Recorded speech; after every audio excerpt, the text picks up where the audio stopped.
Salam sejahtera untuk kita semua. Pelajaran Sekolah Sabat dengan tema utama pada hari-hari terakhir ini, pekabaran kitab Ibrani. Pelajaran ke-7, Yesus jangkar jiwa. Senin 7 Februari, mustahil untuk dipulihkan. Bandingkan Ibrani 6 ayat 4-6, Matius 16 ayat 24, Roma 6 ayat 6, Galatia 2 ayat 20, Galatia 5 ayat 24, dan Galatia 6 ayat 14. Apa yang ditunjukkan oleh perbandingan ini tentang apa artinya menyalibkan Kristus? Teks asli dalam bahasa Yunani menekankan kata tidak mungkin. Tidak mungkin bagi Tuhan untuk memulihkan mereka yang telah murtad, karena mereka menyalibkan lagi anak Allah. Paulus ingin menekankan bahwa tidak ada jalan keselamatan lain kecuali melalui Kristus. Keselamatan dengan cara lain adalah sama tidak mungkinnya dengan bagi Allah untuk berdusta atau untuk menyenangkan Allah tanpa iman. Menyalibkan lagi anak Allah adalah ungkapan kiasan yang berusaha menggambarkan sesuatu yang terjadi dalam hubungan pribadi antara Yesus dan orang percaya. Ketika para pemimpin agama menyalibkan Yesus, mereka melakukannya karena Yesus mengancam supremasi dan otonomi mereka. Karena itu, mereka berharap untuk melenyapkan Yesus sebagai pribadi dan menghancurkan musuh yang kuat dan berbahaya. Demikian pula, Injil menantang kedaulatan dan penentuan nasib secara individu pada tingkat yang paling mendasar. Inti dari kehidupan Kristen adalah memikul salib dan menyangkal diri. Ini berarti menyalibkan dunia, manusia lama, dan daging dengan segala hawa nafsu dan keinginannya. Tujuan hidup Kristen adalah agar kita mengalami semacam kematian.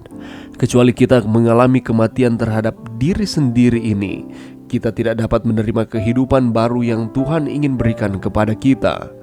Pergumulan antara Yesus dan diri sendiri adalah pergumulan sampai mati. Ini adalah pertempuran sulit yang tidak dimenangkan sekaligus. Bagian ini tidak mengacu pada orang yang terkadang gagal dalam pertempuran melawan manusia lama dan daging. Dosa ini mengacu pada orang yang setelah mengalami keselamatan sejati dan apa yang tersirat di dalamnya memutuskan bahwa Yesus adalah ancaman bagi jenis kehidupan yang diinginkan dan bergerak untuk membunuh hubungan mereka dengan Dia. Artinya, selama orang tersebut tidak sepenuhnya memilih untuk berpaling dari Kristus, masih ada harapan keselamatan. Apa artinya mati terhadap diri sendiri, memikul salib? Hal apakah yang menurut Anda paling sulit untuk diserahkan kepada kekuasaan Kristus?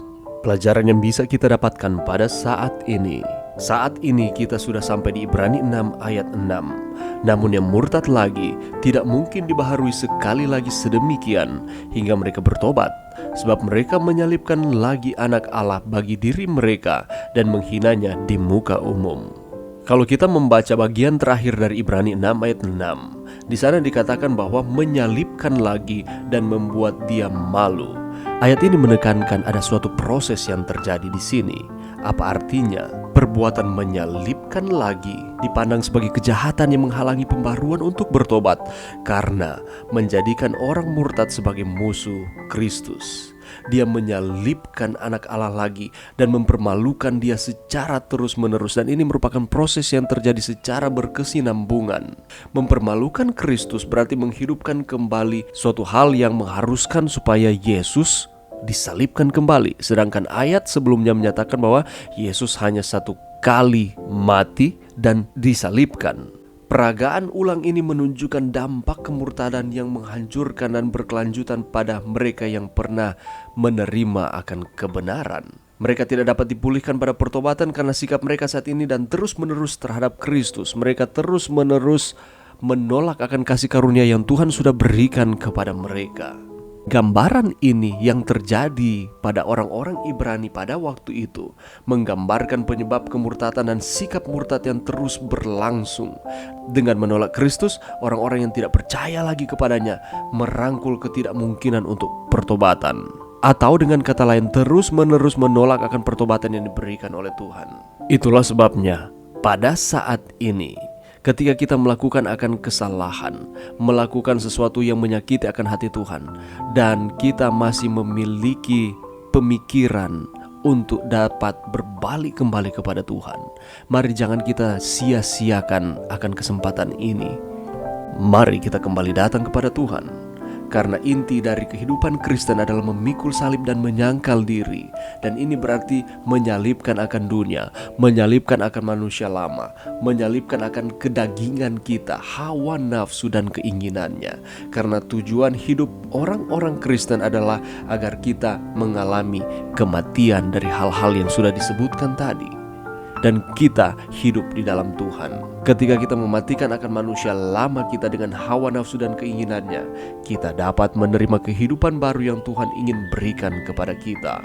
Kita masih memiliki pengharapan apabila kita terus datang kepada Tuhan, membawa setiap pergumulan kita kepada Tuhan.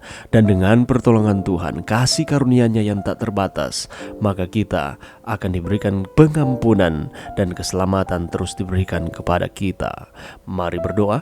Terima kasih Tuhan atas firman-Mu pada saat ini. Bantu kami Tuhan untuk kami terus peka terhadap setiap kelemahan kami dan membawa semuanya itu kepada Tuhan dan mengizinkan Tuhan membersihkan, mengampuni kami. Terima kasih Tuhan, ini doa kami di dalam nama Yesus. Amin.